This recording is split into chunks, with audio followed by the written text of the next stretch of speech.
Lorsqu'un homme se tait brusquement, ayant compris qu'il ne désire que vous, que se passe-t-il réellement en lui? Dans l'évolution psychologique masculine, il arrive un moment où le désir cesse d'être un simple divertissement pour devenir une question existentielle. Jusqu'à ce tournant, il percevait les femmes comme le reflet d'une histoire personnelle inachevée. Il projetait, il conquérait, il goûtait à l'admiration pour stabiliser un ego fragile.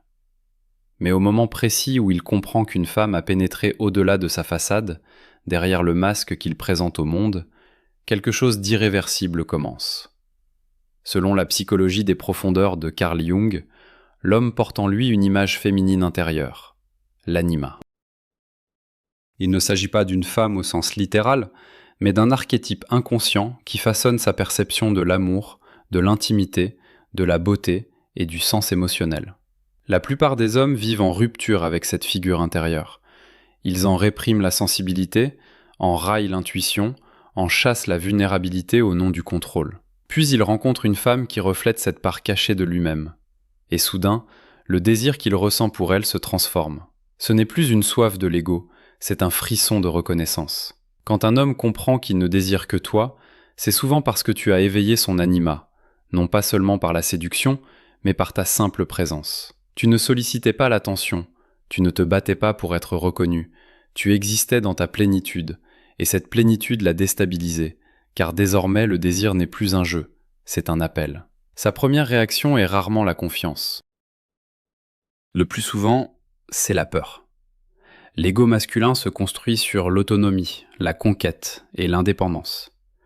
Le fait de désirer une seule femme menace gravement cette structure. Cela signifie la vulnérabilité. Cela signifie le dénuement.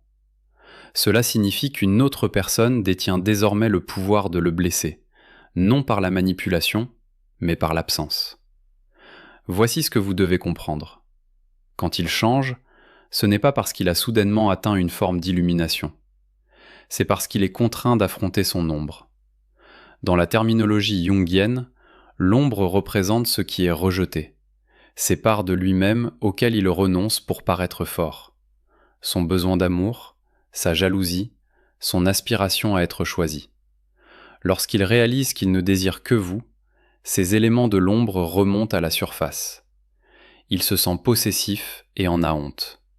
Il se sent vulnérable et s'en irrite.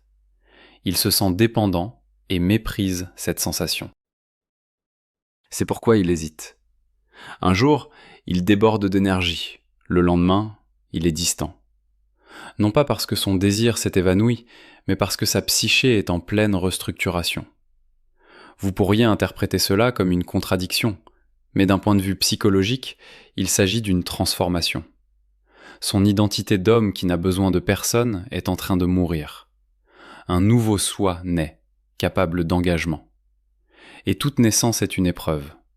C'est là qu'intervient la philosophie stoïcienne. Marc Aurèle écrivait que l'obstacle à l'action en favorise l'accomplissement. Ce qui barre le chemin devient le chemin lui-même. Pour l'homme qui vous désire véritablement, l'obstacle, c'est son propre ego. Sa fierté se dresse en travers du chemin. Sa peur de capituler se dresse en travers du chemin. Et pourtant, ce sont précisément ces obstacles qui le font grandir. Vous voyez, le désir exclusif exige une individualisation. L'individualisation est le processus d'intégration des aspects inconscients dans l'identité consciente.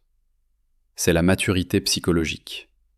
Lorsqu'il vous désire, vous et vous seul, il doit réconcilier ce qu'il prétendait être avec ce qu'il est réellement. Il ne peut plus jouer un rôle de façade. Il doit l'incarner véritablement. Et la masculinité incarnée ne se manifeste pas par des comportements bruyants. C'est un moment décisif. Observez-le attentivement. Quand un homme franchit ce seuil, son énergie se transforme. Il devient protecteur plutôt que possessif, concentré plutôt que dispersé, intentionnel plutôt qu'impulsif. Sa façon de communiquer se simplifie. Son regard s'attarde davantage. Les distractions s'estompent, car une clarté intérieure s'est installée en lui. Mais cette clarté est inconfortable. Il vous mettra à l'épreuve, non pour manipuler, mais pour vérifier. Est-elle stable? Est-elle assurée? Va-t-elle chercher la validation ailleurs ou restera-t-elle fidèle à sa propre valeur? C'est précisément là que beaucoup de femmes se font du tort à elles-mêmes. Elles perçoivent son ardeur et répondent par l'anxiété. Elles envoient trop de messages. Elles donnent trop. Elles cherchent à le retenir avant qu'il ne se soit retenu lui-même. Et dès que vous vous mettez à le poursuivre, son amour-propre renaît. Le processus de transformation se grippe. Écris familier dans les commentaires si tu as déjà observé ce type de comportement. Un homme change durablement uniquement lorsque son désir se heurte à votre sérénité face au résultat. Non pas de la froideur, non pas des calculs, mais une maîtrise de soi. Quand vous êtes centré sur votre propre vie, sa psyché se sent en sécurité. Il se sent libre de choisir plutôt que contraint d'obéir. La psychologie contemporaine du traumatisme confirme cette dynamique. L'attachement se renforce dans un environnement de régulation émotionnelle. Lorsque vous vous réglez vous-même, vous devenez une ancre fiable. Son système nerveux se détend en votre présence et les hommes apaisés s'engagent dans une relation. Mais ne confondez pas cela avec du contrôle. Vous ne pouvez pas planifier son éveil. Il doit y parvenir par lui-même. Vous ne pouvez maîtriser que votre propre posture. Cultivez un sens de votre propre valeur si profond que son désir pour vous ressemble à un bienfait agréable et non à une nécessité absolue. Paradoxalement, quand il sentira que vous pouvez vous passer de lui, son désir s'accroîtra, parce qu'alors son choix sera authentique. Et un choix authentique transforme un être humain. Il commence à se défaire des liens superficiels. Il prend ses distances avec le flirt qui flattait jadis son ego. Il révise ses priorités. Ses ambitions se précisent. Non plus le désir d'impressionner le monde, mais l'aspiration à construire quelque chose qui soit à votre hauteur.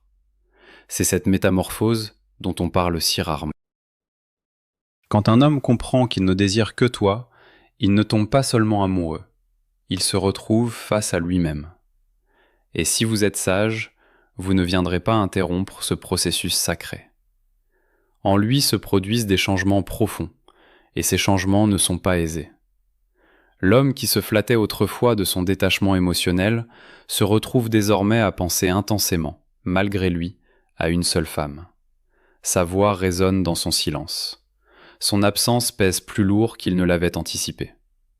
Il ne s'agit pas d'une fixation pathologique, mais d'une confrontation avec le sens. Et le sens, lorsqu'il entre dans la vie d'un être humain, détruit toutes les constructions superficielles qu'il avait élevées pour l'éviter. Il commence à percevoir la fragmentation de son passé. Les relations éphémères qui flattaient jadis son amour-propre lui semblent maintenant vides. Les conversations creuses l'irritent. L'attention sans intimité l'épuise. La psyché, autrefois dispersée entre de nombreuses sources de validation, commence à se consolider autour d'un centre unique, vous. Dans la terminologie jungienne, cela signifie que l'anima n'est plus projetée aveuglément vers l'extérieur, mais qu'elle commence partiellement à s'intégrer. Carl Jung décrivait la projection comme un transfert inconscient de contenu intérieur sur une autre personne. Quand un homme projette son anima, il idéalise, il fantasme. Il croit qu'une femme le complétera. Mais lorsqu'il comprend qu'il ne désire que vous, dans le sens le plus lucide et le plus conscient du terme, la projection commence à se dissoudre. Il vous voit plus clairement, et cette clarté est effrayante, car il doit désormais distinguer le besoin de l'engagement, la différence entre la possession et le partenariat, la différence entre la soif de l'ego et l'amour véritable. La psyché masculine est programmée pour assimiler le contrôle à la sécurité. Pourtant, désirer vraiment une seule femme exige une capitulation, non pas de la force, mais de l'illusion. Il ne peut plus feindre l'impassibilité. Il ne peut plus simuler l'indifférence. L'acte même de désirer le révèle, et la lumière ainsi projetée active son ombre. Vous pouvez remarquer des changements subtils. Il devient plus silencieux, plus attentif.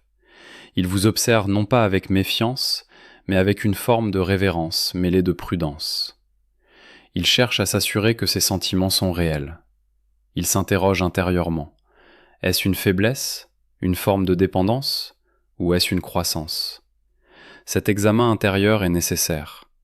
La philosophie stoïcienne, en particulier l'enseignement d'Épictète, met l'accent sur le contrôle de ses réactions intérieures plutôt que sur les événements extérieurs. L'homme qui éprouve un désir puissant doit exercer ce contrôle sur son monde intérieur. Il ne peut pas contrôler si vous resterez avec lui. Il ne peut pas contrôler si vous répondrez à ses sentiments. Il ne peut contrôler que la façon dont il réagit à sa propre vulnérabilité. Et la vulnérabilité, pour beaucoup d'hommes, s'apparente à une destruction. C'est pourquoi il peut s'éloigner momentanément, non pas pour fuir, mais pour se stabiliser. L'ego masculin a besoin de solitude pour se restructurer. Ce n'est pas un silence calculateur, typique des manipulateurs. C'est une digestion psychologique. Si vous paniquez à ce stade, vous interrompez le processus. Si vous gardez votre calme, vous l'accélérez. Quand il constate que votre estime de vous-même ne vacille pas au gré de ces réflexions temporaires, le respect s'approfondit. Le respect est le précurseur de l'engagement. L'attirance s'enflamme rapidement, le respect mûrit lentement. Et c'est précisément là que réside votre force.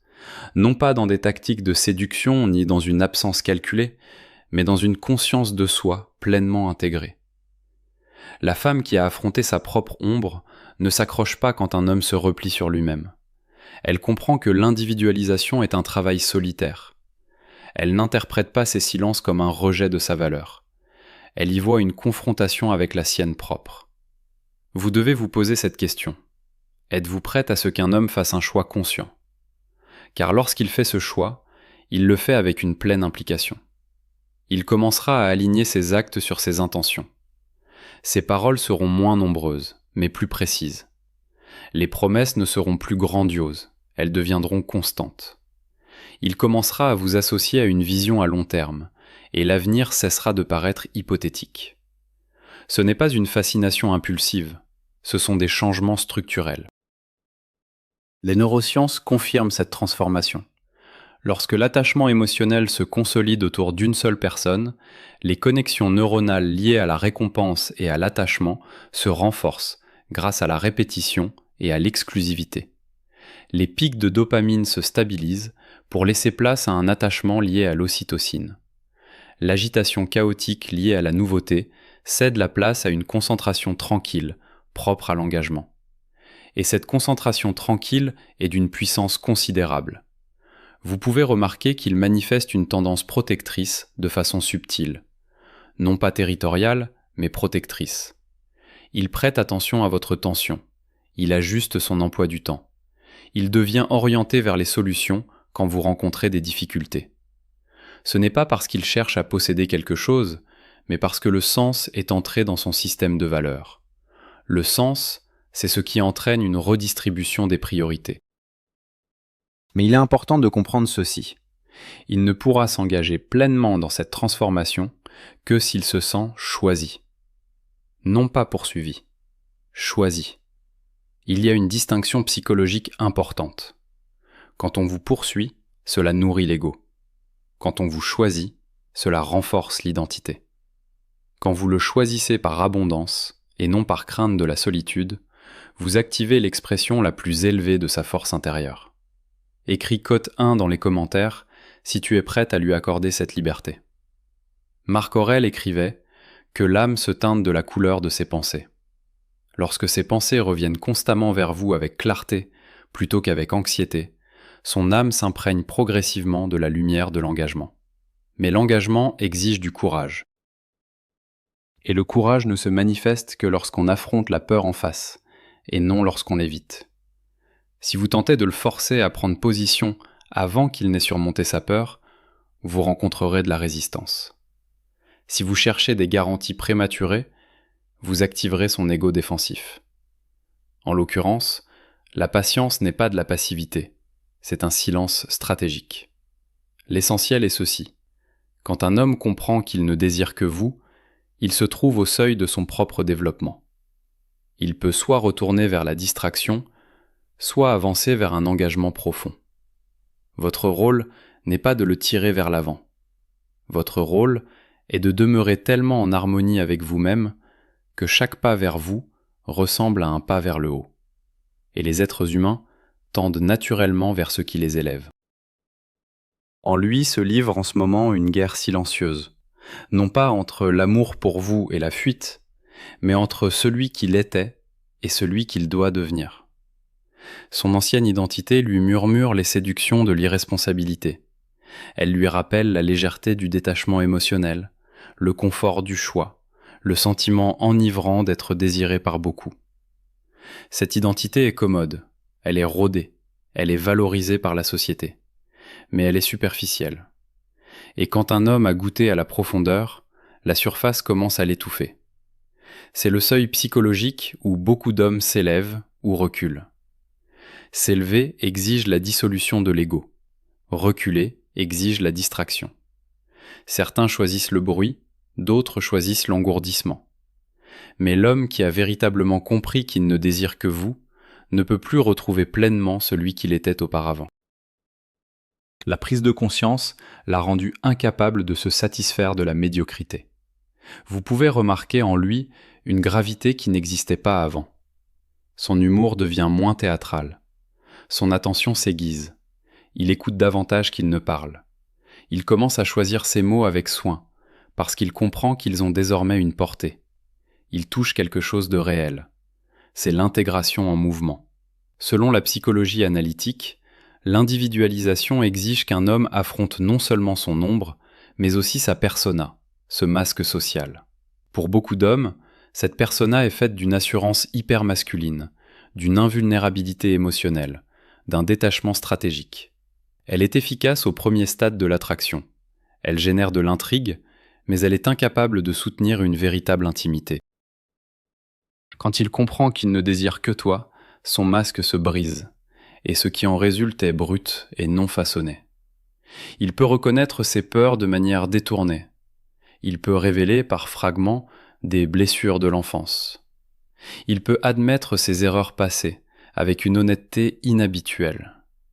Ce ne sont pas des confidences fortuites, ce sont des manifestations de confiance. Ne les prenez pas à la légère. Lorsqu'un homme parle ouvertement de ses complexes, il rompt des schémas ancrés depuis des années. La psychologie contemporaine du traumatisme montre que la vulnérabilité active les mêmes connexions neuronales que celles associées au risque physique. Pour lui, se dévoiler émotionnellement ressemble à un danger. Et pourtant, il prend ce risque, parce que l'alternative, vous perdre, lui semble infiniment plus lourde. Il est important de comprendre une chose ici. Sa transformation n'est pas uniquement motivée par la romance. Elle est provoquée par une confrontation avec la finitude et le sens de l'existence. L'idée de construire une vie sans vous l'amène à reconsidérer ce qui compte vraiment. C'est du stoïcisme à son degré le plus élevé. Sénèque observait que nous souffrons davantage dans l'imagination que dans la réalité. Quand il imagine votre absence, il ressent le poids du regret avant même que cela ne se produise. Cette douleur anticipée l'incite à agir. Il commence à placer la constance au-dessus de la fierté. Et la fierté est la dernière forteresse à tomber. Beaucoup de femmes confondent à tort la phase où il devient sérieux avec une perte de passion. Mais la gravité n'est pas l'ennui, c'est l'approfondissement. Le partenaire enjoué et charmeur devient plus ancré. L'admirateur spontané devient un bâtisseur intentionnel. Vous pouvez sentir un changement de ton. Les conversations tournent autour des valeurs. Il s'enquiert de votre vision des choses. Il évalue la compatibilité au-delà de la seule alchimie. Ce n'est pas un calcul froid, c'est un choix mûri. Car lorsqu'il choisit consciemment, il ne choisit pas pour l'intensité, mais pour ce qu'il souhaite construire sur le long terme.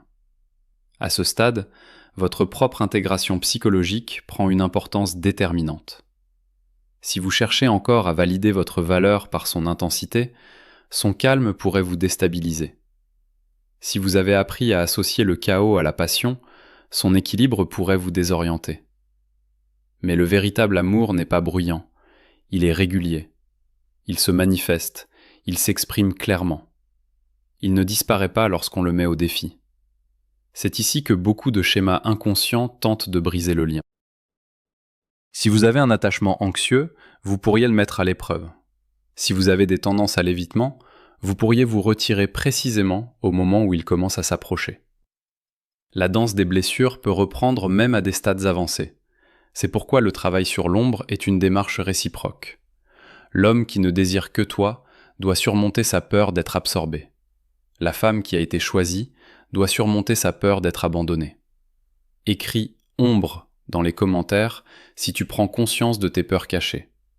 Dans le cas contraire, l'engagement devient un champ de projection. Vous n'êtes pas responsable de son développement, mais vous êtes responsable de ne pas projeter votre passé sur son présent. Observez ses actes dans la durée. Ses comportements correspondent-ils à ses paroles? Cherche-t-il la clarté plutôt que l'ambiguïté? Protège-t-il votre dignité en public comme en privé? Ce sont là les signes d'une véritable transformation. Lorsque le désir d'un homme se mue en engagement, il simplifie sa vie. Les distractions s'effacent. Son emploi du temps reflète ses priorités. Il commence à préserver l'intégrité de la relation, non pas de manière contrôlante, mais avec soin. Parce qu'il comprend que ce qu'il a trouvé est rare, et la rareté éveille le respect profond. Si vous demeurez équilibré, émotionnellement stable et assuré, vous devenez cet axe stable autour duquel son nouveau moi prend forme. Non parce que vous le contrôlez, mais parce que vous incarnez le niveau d'exigence vers lequel il aspire. Les hommes se développent en présence de femmes qui ne s'effondrent pas. Et quand il acquiert enfin une confiance ancrée dans cette nouvelle identité, quand le désir d'être avec vous cesse de provoquer la peur et revêt un sens profond, quelque chose d'extraordinaire se produit. Il cesse de négocier avec son ego. Il prend une décision, non pas impulsivement, non pas abruptement, mais résolument. Et quand il prend cette décision résolue, la transformation cesse d'être une élaboration intérieure. Elle devient une réalité incarnée. L'énergie agitée qui dispersait jadis son attention trouve désormais une direction. Il ne cherche plus de stimulation pour combler un vide. Il commence à construire, à structurer, à planifier. Son énergie intérieure, autrefois orientée vers l'approbation et la conquête, est maintenant dirigée vers la protection et le soutien, non seulement matériel, mais aussi émotionnel et existentiel. Parce que lorsqu'un homme désire véritablement une seule femme, il ne la choisit pas seulement, il choisit la responsabilité. La responsabilité de ses paroles, de ses réactions émotionnelles, de l'avenir qu'il promet implicitement. C'est là que beaucoup d'hommes ressentent une dernière onde de peur. L'engagement effraie non pas à cause de l'exclusivité, mais parce qu'il supprime toute excuse. Dès lors qu'il vous a désigné comme son choix, il ne peut plus attribuer ses insuffisances à l'incertitude, au mauvais moment ou à la liberté. Il doit devenir l'homme digne de cette décision. Et la dignité s'acquiert d'abord intérieurement, avant de se manifester extérieurement. Vous remarquerez en lui une nouvelle sobriété, non pas de la lourdeur, mais de la clarté. Il devient plus discipliné, plus conscient de l'usage qu'il fait de son temps. Il reconsidère ses amitiés. Il prend ses distances avec l'entourage qui menace ce qu'il est en train de construire. Cela ne s'est pas produit à votre demande, mais parce que l'harmonie lui procure davantage de satisfaction que le chaos. Dans le modèle jungien de l'individuation, l'homme mûr allie force et vulnérabilité. L'ombre n'est plus projetée vers l'extérieur, elle est acceptée. Il cesse de vous reprocher d'exiger trop lorsqu'en réalité, il est submergé par ses propres émotions non traitées. Il cesse de se murer dans l'orgueil face aux difficultés. À la place, il commence à réfléchir. La réflexion est un signe d'évolution. Carl Jung soulignait que l'illumination ne s'obtient pas en imaginant des images de lumière, mais en prenant conscience de l'obscurité. Lorsqu'un homme exprime ses peurs en mots plutôt que d'agir sous leur emprise, il prend conscience de sa propre obscurité. C'est cela, la maturité. Et la maturité est séduisante, d'une façon que le chaos ne l'a jamais été. Peut-être vous sentez-vous davantage en sécurité avec lui à présent. non parce qu'il promet l'éternité, mais parce que son comportement est prévisible, au sens le plus sain du terme. Il communique lorsqu'il est contrarié. Il ne disparaît pas pour punir. Il ne cherche pas à susciter la jalousie. Il reste imperturbable, même lorsqu'un conflit surgit. À ce stade, le conflit devient constructif et non destructeur. Il ne se bat plus pour avoir raison. Il s'engage dans le processus pour comprendre. Et c'est ici que votre propre rôle se transforme également. Vous n'êtes plus le catalyseur de son éveil, vous êtes le miroir de sa stabilité. Si vous tentez de raviver d'anciens schémas dramatiques pour éprouver son engagement, vous ressentirez une tension dans la relation, car la croissance ne peut coexister avec la régression. Vous devez évoluer avec lui. La philosophie stoïcienne enseigne à accepter ce qui échappe à notre contrôle. Marc Aurèle se rappelait chaque jour que les événements extérieurs sont neutres. C'est leur interprétation qui nous trouble. Lorsqu'un homme prend une décision consciente, il commence à appliquer ce principe dans la relation. Il ne réagit pas de manière excessive aux malentendus mineurs. Il réfléchit à ses actes avant d'y répondre. Il choisit la perspective plutôt que l'impulsion. Et vous êtes invité à faire de même.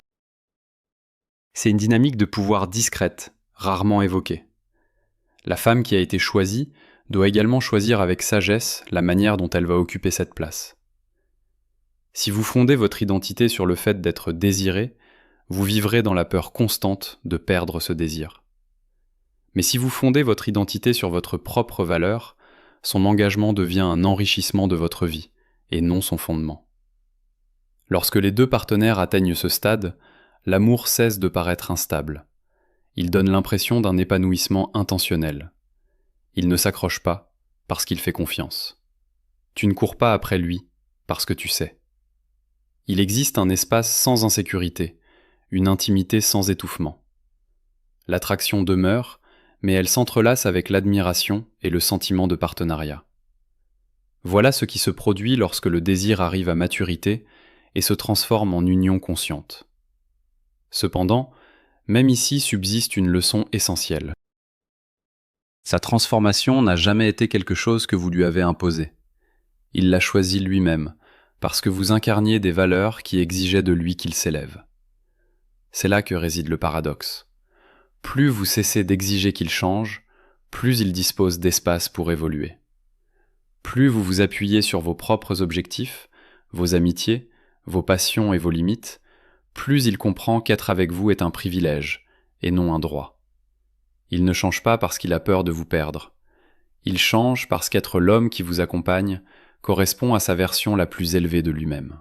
Et lorsque vous êtes témoin de cet alignement, lorsque vous voyez la constance remplacer la confusion, la profondeur supplanter les distractions, la présence s'installer, vous comprenez quelque chose de fondamental.